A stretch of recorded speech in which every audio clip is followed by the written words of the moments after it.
Do you ever wonder why you're doing what you do in life? Do you wish that you could be really happy and passionate about what you do? Or maybe you already are and you want to expand in a different direction. Hi, I'm Barbara Ann, host of What the Why? I love what I do. A lot of that has to do with my story, my journey to this point in life. And guess what? Everybody has a story. So please join me for conversations with leaders from all walks of life about what they do, and more importantly, why they do it.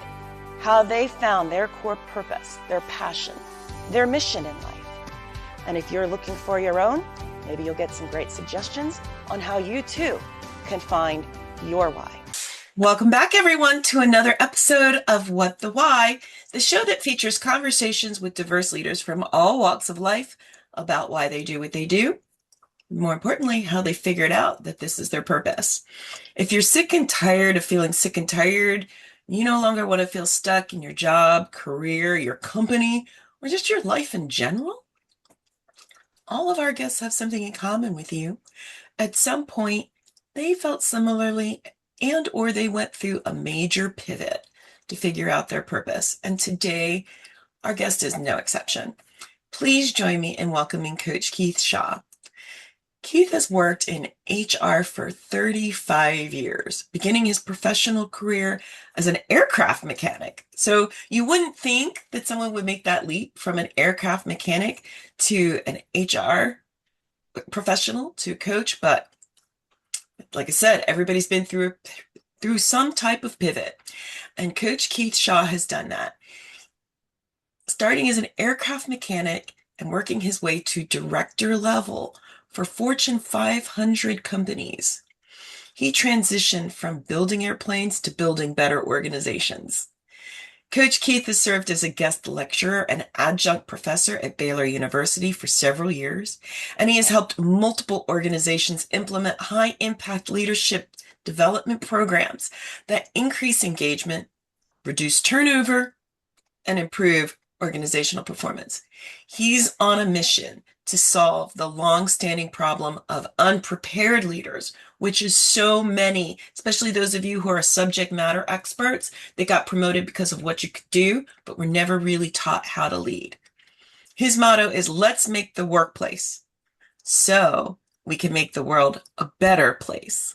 And so, without further ado, I've been looking forward to this conversation for some time, so please join me in a round of applause in welcoming Coach Keith Shaw to our show. So, yay, round of applause. Welcome, welcome, welcome. Thank you. Thank you. Thanks for having me. Oh, it's our honor and pleasure.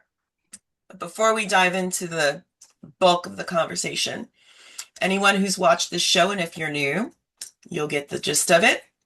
We always start out after reading the bio with asking the question about what you wanted to be when you were growing up, because you had a significant pivot, but we're still curious. Who did little Keith want to be when he was little?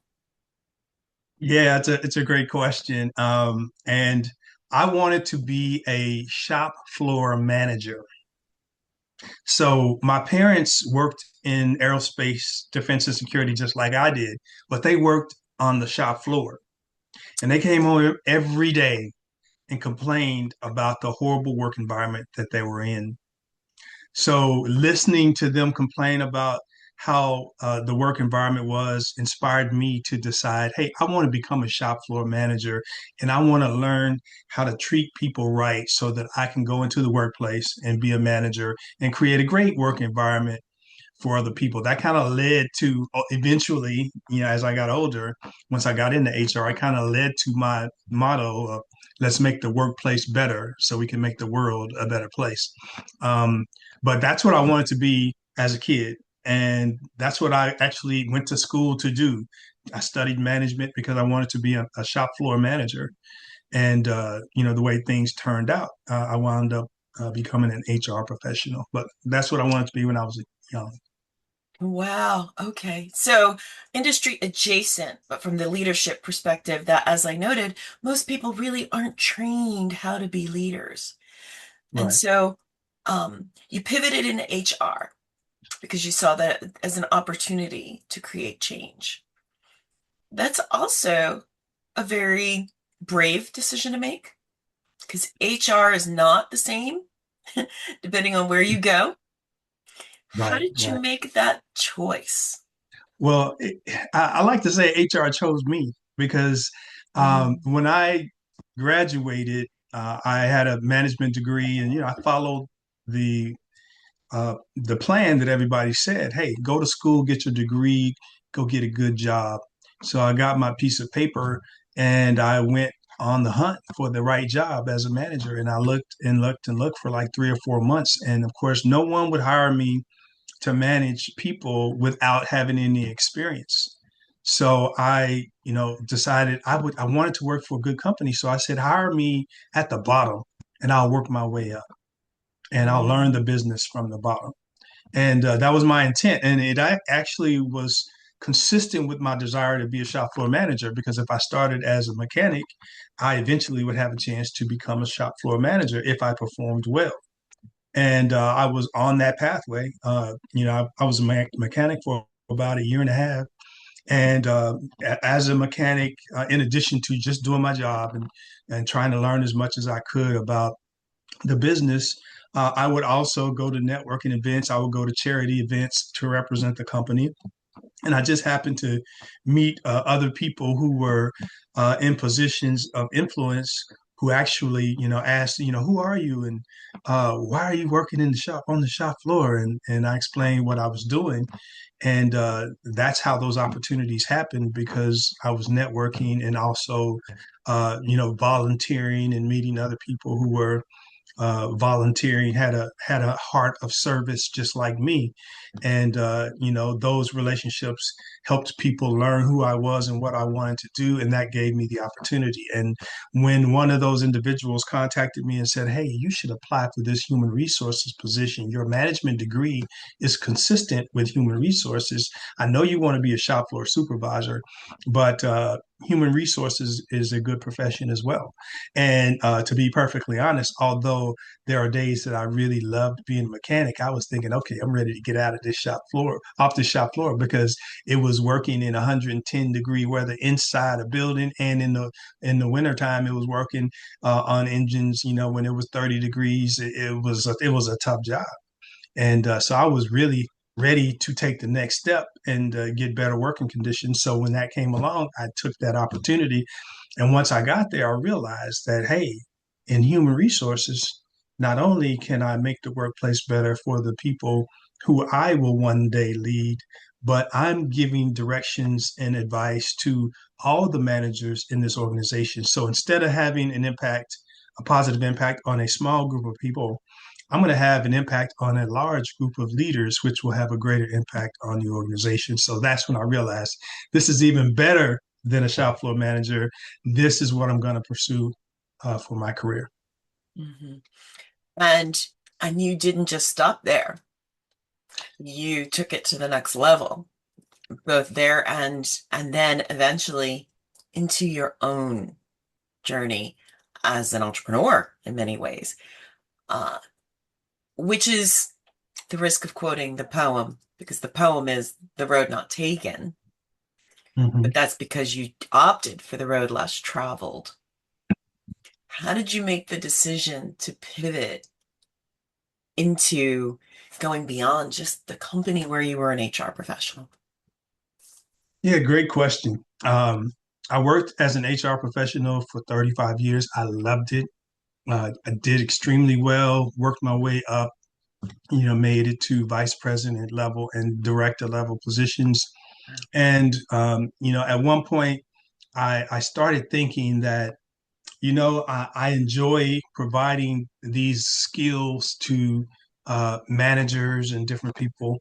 But, it still was not fulfilling me from the standpoint of I feel like I can do more. I want to impact more people. So I was thinking, how can I impact more people as opposed to the companies that I was working for? And, I came to the conclusion that I can do that by becoming an entrepreneur and providing these skills and providing the elevation of leadership to people other than just in one company that I am working for. And when I took the leap and went into entrepreneurship, I've had the opportunity to coach and train and speak at conferences and speak at companies all over the country, and that has been really rewarding. And I'm enjoying that today. And I tell people that it doesn't feel like work. I would probably do it for free, but I do want to get paid, but I would do it for free. And I love it. And I just enjoy doing what I'm doing. I feel like I'm fulfilling the mission that I have been given, which is to, help make the workplace better and make the world a better place. And I get to do that every day. So I feel blessed. Yeah. And I love that. And it's interesting, and because there's people who are watching and they're like, why is a coach always interviewing another coach? I'm like, because we all have our own way of meeting people where they are. And sometimes people aren't the right fit for us. And so somebody watching, I might not be the right fit for them because I haven't worked in the industry that you worked in, or you have the experience you have. And so it makes absolute sense to feature people with different types of expertise, like what you have to offer. And but there's people out there right now saying, okay, so she did it, he did it, but they're the exception, not the rule. And because there really is the road not taken, that most people take. The road less traveled is the hard one. It's the one where you go from that, you may work a lot of hours, have a lot of responsibility, even have a lot of people under you. But for the most part, it's a structured schedule. Even if you're putting in 80 hours a week, which I know you probably have and I can empathize with, it's still structured. There's still a steady paycheck, there's benefits, there's things like that. Entrepreneurship, 24/7. You do it because you love it, not necessarily because you always like it. And you're constantly, even if you love it and you wanted to do it for free, and I have because I've mentored, I imagine you've probably done some volunteerism too. Still, it's still different than having a steady paycheck. Separate from the fact that you love doing this work, how do you keep yourself going on those days where it can be a little bit challenging?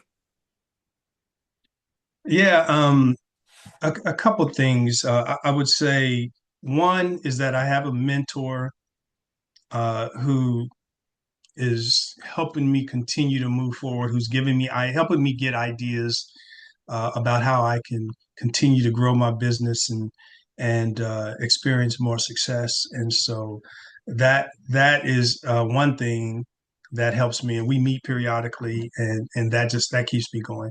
My passion for helping people is the other thing. When I get to hear from people, and one of the reasons that I started coaching in the first place was because of the impact of the gratitude that people showed me and how it made me feel. I don't know about you, but it's one of the things that makes me feel the happiest. When you feel the gratitude and you see the impact on other people, it just makes me feel, it makes me happy. So I originally was a basketball coach, believe it or not. I played college basketball, and I decided that my gift back to college basketball would be to teach others how to play so they could get a college scholarship and be able to get their school paid for just like I did.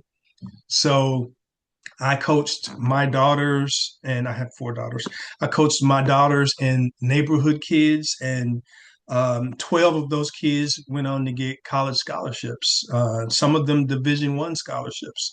And when some of those parents came back afterwards, when their kids were, receiving scholarships, because I took them from 7 years old to playing for college basketball. And when some of those parents, said, "Hey, man, I can't express how thankful and how grateful we are for the sacrifices we made to coach our kids." Because I did it for free. They didn't pay me. I did it because it was my way of giving back. I believe in giving back for the gifts that we're given, and that made me feel so good. I thought, wow, I got to continue doing things for other people. because it truly just makes me happy when I help other people and see, see what it does for them. And that translated to when my kids got to, to high school and college. Um, that's when coaching in business started becoming popular. And so I just made the transition, and I realized that, hey, the kids that I'm coaching, I'm not only teaching them basketball, I've been teaching them life skills. I've been teaching them about working together as a team. I've been teaching them about you've got to expect to win, and if you expect to win, you got to prepare to win, and how to respect authority. And I thought, all of these things that I've been teaching them, that these things apply to the workplace as well. So I started preparing myself to coach in the workplace, and I started studying it, and I went ahead and decided to get certified. And it was a general certification at first, but I used that to learn how to coach and get a general structure. And I started applying coaching in the workplace, and that's when it all got started. And I shared with you as we just started this conversation today that I just got ICF certified, which was a major accomplishment for me. And looking forward to continuing to learn and continuing to help other people achieve things and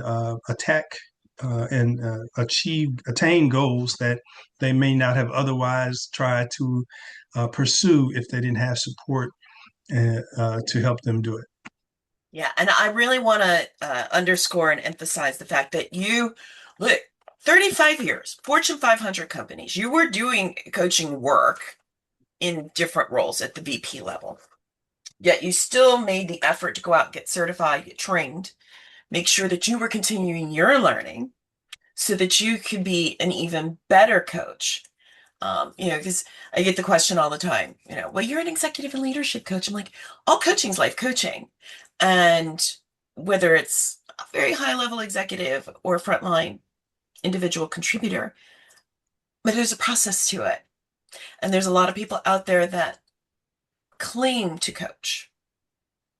But you took the time to go and actually get certified and learn to be a coach in addition to the wealth of credentials that you already had. So for those of you who always wanted to know what's the difference, how to search for a coach, one way, and there are other accrediting bodies, but the International Coaching Federation certification usually guarantees a very solid baseline of coaching education. Now, I've featured coaches on here, admittedly, who are not ICF certified.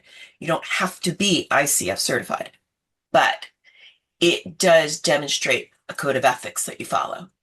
It does demonstrate a level of education and ongoing education to be the best possible coach you can be, which is someone who's worked at a Fortune 500 company doesn't really surprise me. So I know we've talked about the fact that leadership is your passion, but what is it about leadership that made you passionate enough to invest in yourself to continue to help other people be the best they can be in leadership? Yeah, the reason is that leadership and personal development were the two things that helped me arrive at where I am today. I grew up in a situation where we lived in a low income, high crime community. And my parents were divorced. There was some substance abuse in there as well. And, the odds say that I should not be where I am today based on all those circumstances. But I had people who mentored me, people who taught me about leadership, people who taught me about personal development. And it was a little bit of everything. It was community, people in the community, it was teachers, it was coaches, who saw something in me that I had not yet seen in myself. And, they taught me to be a leader. They taught me to identify what it was that I wanted and then put a plan together to go make it happen, as opposed to just dreaming or having a big dream about something, but actually putting a plan together to make it happen. And all of that, all of those things, primarily leadership and personal development, those are the things that led me to where I am today. And I feel that that is something that is missing today. I believe that, in second grade, they ask you, what do you want to be? And little Billy may say, I want to be a firefighter. And then they never talk about it again. and, so, one of the things that I'm planning to start doing more of is to actually going back to schools, high schools, junior high schools, and encouraging people to put plans together. You've got to be clear about what you want and then put a plan together to make it happen. And also entrepreneurship. We are taught to get a job and go to work for someone, but I didn't discover the power of entrepreneurship until I was in my 40s. And fortunately, I was in a position to really dive into it and experience a lot of success. I wish I had learned it 30 years earlier. I didn't have the knowledge of it 30 years earlier. I probably didn't have the confidence to jump in 30 years earlier, maybe, but I just want to share the message with other people earlier so that they know there's an option. You don't have to, if you don't, I mean, you don't have the option to go to church, go to college or go work for McDonald's. Those are not the only options. There's a lot of other options. Entrepreneurship should be one of the first options. And when I talk to people, when I coach people, when I mentor people, I tell them, especially young kids, you should be looking at entrepreneurship, especially while you're young. You've got great ideas. You can hustle, but it is something that I wish we were teaching people more. Mm-hmm. And I'm really glad that you brought that up, especially because for many that is the pathway forward. And just as a side, I've worked with populations that literally that is the only pathway forward. And things that cause that to be the only pathway forward for them proves that they always had that entrepreneurial nature. It just needed to be redirected and have someone help them believe in themselves. And I want to point out that that was what you mentioned. It wasn't that it wasn't in there. It's that you had people helped you believe in you so that you could self-validate your worth. And that's huge because we have a world full of people right now, and probably some who are actually watching and or listening there right now, who are looking for external validation of what's possible.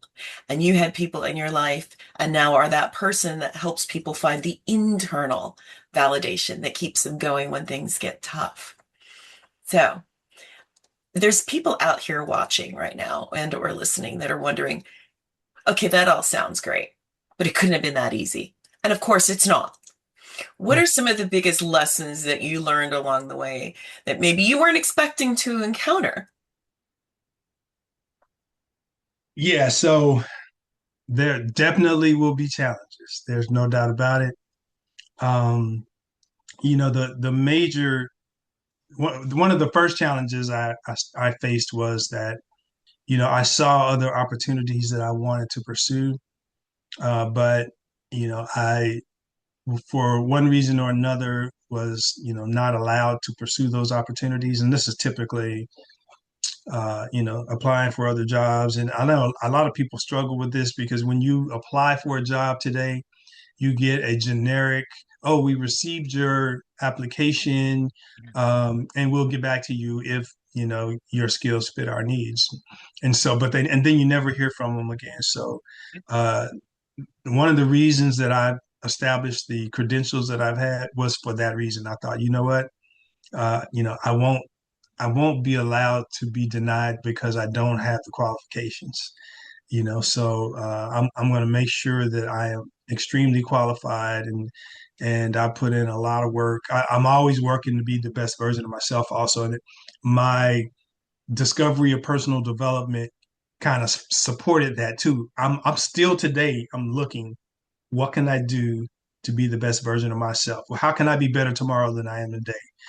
I'm working on a PhD right now as well. Just I'm just continuing to learn and grow because I believe that challenges are gonna come, and so we have to prepare ourselves to be ready for those challenges. I like to tell people that we all fall into one of three categories: either we're going through something right now, or we just finished going through something, or watch out, we're getting ready to go through something. And so, what are you going to do to prepare yourself to be ready for that situation? Because it's coming. we all are going to have those moments that are, we don't get the things don't happen the way we want them to happen, and we have to be prepared to deal with those situations so that we can get the best outcome.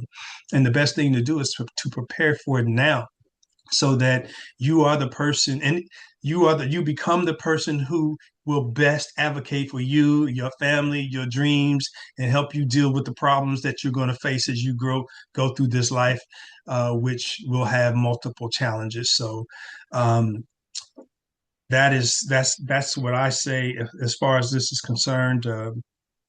And I'm trying to think of a major, other than being denied opportunities. The other thing that I would say has been a very difficult challenge is the things that life brings to you. I've, recently lost my father, I lost my mother, you know, uh, 13 years ago, and those were the two hardest things I've had to deal with in my life. And you got to find a way to keep going, even though you are going through some difficult things. And for me, uh, my work in helping other people is how I made it through. And having a very strong purpose is important. Before that, it was, whatever challenge I had, I knew I was going to find a way to get through it because I had my children to raise, and I knew my family depended on me. I was very clear about my purpose. There was nothing going to stop me from doing the things that needed to be done to take care of my family. And so being clear about your purpose, and continuing to become the best version of yourself, regardless of where you are in your life. I've had people say, well, I'm getting ready to retire, so I don't really need any coaching. Well, you know what? You need some help to prepare for this next phase of your life, because you're going to experience some things that you have never experienced. And you need to think your way through those things so that you can get the best results and advocate as best possible for you and your family as you go through these things. So Agreed. Absolutely agreed. And I think preparing is such a huge part, because no matter how prepared we think we are, there's always that surprise. There's always that unexpected. But it's also who makes us who we are. And what I'm hearing from you is you really are, the sum total of the challenges as well as all of the best possible experiences that you could have had, that you now help use and channel to help others become the best version of themselves. And believe it or not, we're starting to get close to time. A half hour goes really quickly. yeah, it And does. so, for those who are out there right now, and this is going to be a little bit of a redundant question, but asked in a slightly different way. The fear of change is standing in the fear of the way, the fear of staying the same. The fear of change is just a little bit stronger.